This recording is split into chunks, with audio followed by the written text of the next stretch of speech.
دجال کی فتنے سے. کیوں عجیب فتنہ ہو؟ آسمان کی طرف اشارہ کرے گا، آسمان سے بارش نازل ہونا شروع ہو جائے گی. زمین کی طرف اشارہ کرے گا، زمین سے انگوریں نکلنا شروع ہو جائے گی. مردہ کو زندہ کر دے گا. کیا آزمائش ہوگی اللہ تعالیٰ کی طرف سے.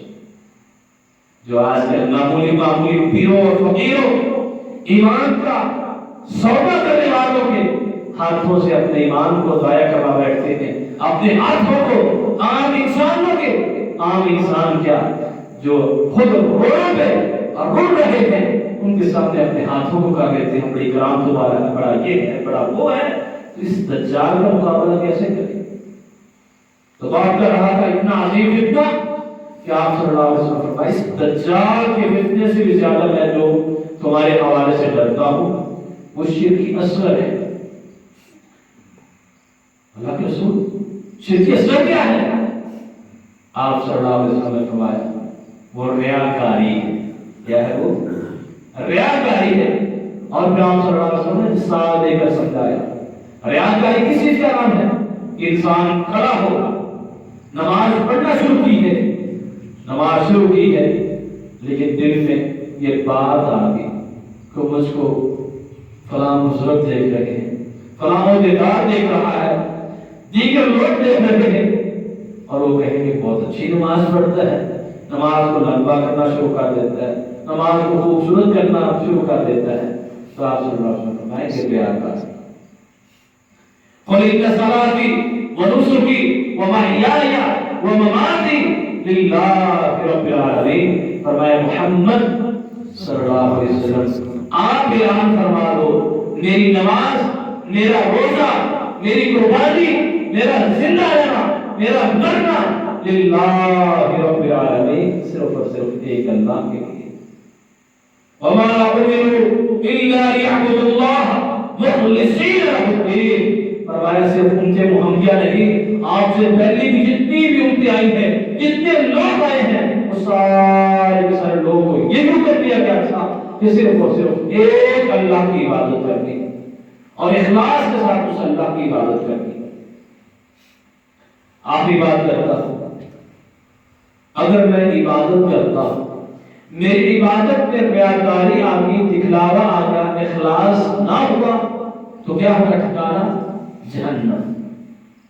میری نمازیں برباد، میری ساری کی ساری عبادات میرے کسی کام نہیں آئے. اور جیسا میں نے کہا تھا کہ معمولی عمل انسان کے لیے اس اخلاص کی وجہ سے بہت بڑے انعامات بنا دیے جائیں. آخری مثال دیتا ہوں، بعد میں ختم کرتا ہوں.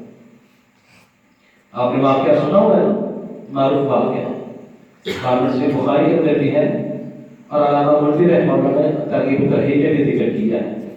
اور باب باندھا ہے کہ اس اخلاص کی وجہ سے انسان کے چھوٹے چھوٹے عمل انسان کو کہاں پہنچا دیتے.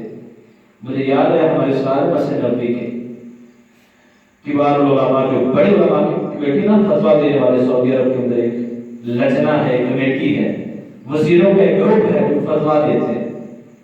ہمارے ادھر وہاں کے وزیر فتویٰ دیتے ہیں، علماء ان میں ان کا شمار ہوتا ہے. انہوں نے کتاب لکھی، اس میں ایک امام کا انہوں نے قول ذکر کیا ہے کہ میں دین اسلام کے اندر جتنی محنت، جتنی کوشش، جتنی مشقت اس نیت کو درست کرنے میں لگائی ہے نا، دین اسلام کے اندر دوسرے کسی عمل پہ اتنی محنت میں نے نہیں کی. کیا کہا؟ کیا کہتے ہیں؟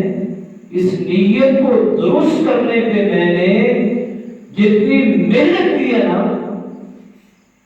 اتنی محنت میں نے کسی دوسرے عمل پہ نہیں کی.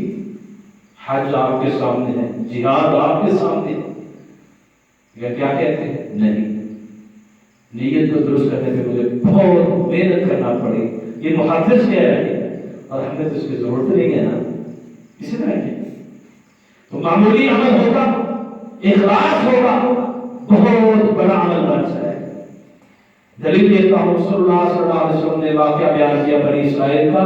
3 بندے سفر میں سے، طوفان آ جاتا ہے، بارشیں آ جاتی ہیں،